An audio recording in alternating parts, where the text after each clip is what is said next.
Time for us to discuss and debrief our third reading. The first thing that I want to point out is that it opens with a dream about running. She says, I have the dream again. It's her and Sherlock out running. So I'm wondering, is this the running dream that the book is named after or something else? Because she did kind of dream or remember. It was hard to tell about her race with Vanessa. So just wondering, is this the dream? Is that going to be recurring in some way? But let's look at the language in this one. As she's dreaming about running, she says, I glide beneath the trees, transform into the wind. And that gives you a kind of, if you're into sports, it may give you a good mental picture, but definitely kind of a hyperbole in terms of describing how she runs. Nobody really literally glides or transforms into the wind. It's just some people run as if they were. Forrest Gump, I'm told, runs like the wind blows. Um, and then we've got, oh, wait, I'm getting ahead of myself. She pulls up a chair and dissolves into it. You can kind of see that too, but that's an interesting description. So I think that's more imagery than anything else. And it's sort of a metaphorical thing, but he's not describing it in a comparison. It's just talking about instead of just sitting, she kind of really molds or something about her way her muscles act. So definitely something colorful there. Let's see what else we have. Oh goodness, I can't wait till we get to the tea about the funeral. That's good stuff. This is on page 93, part of chapter 19, if you're keeping track. But she's thinking about home, and this is really crucial and really interesting in terms of literature. Suddenly picturing a pair of ruby slippers. Did you catch that?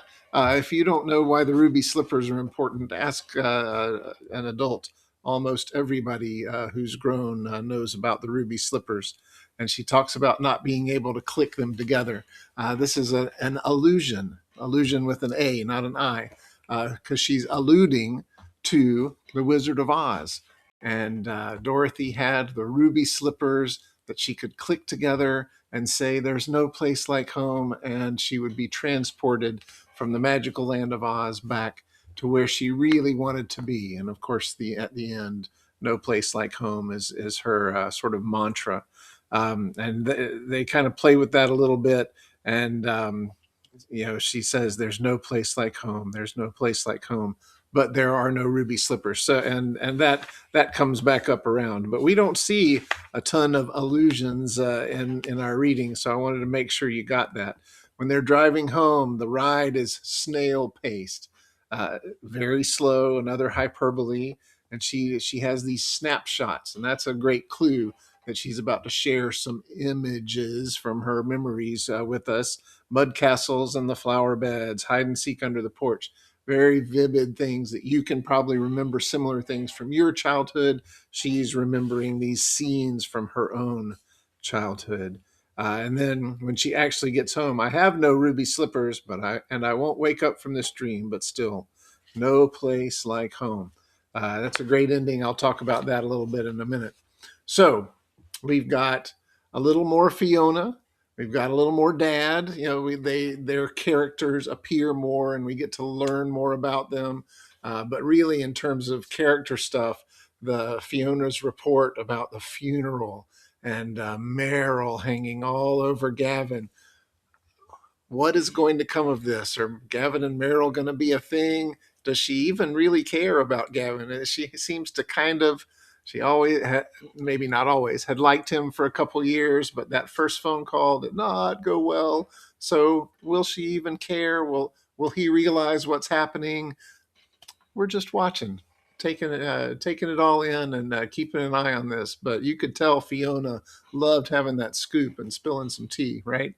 But what really marks this section is Jessica's ambivalence. It's a fancy word, but you can understand it. Ambi, like ambidextrous, means you can use either hand equally well. being ambivalent about something means you have both positive and negative feelings about it. And you can see on the one hand, she's dying to go home, but she's also terrified to go home. She wants out of the hospital. She wants to get back to normal, although normal is going to be a whole different thing. But thinking about school is completely overwhelming. So she's got this mix of emotions all at once.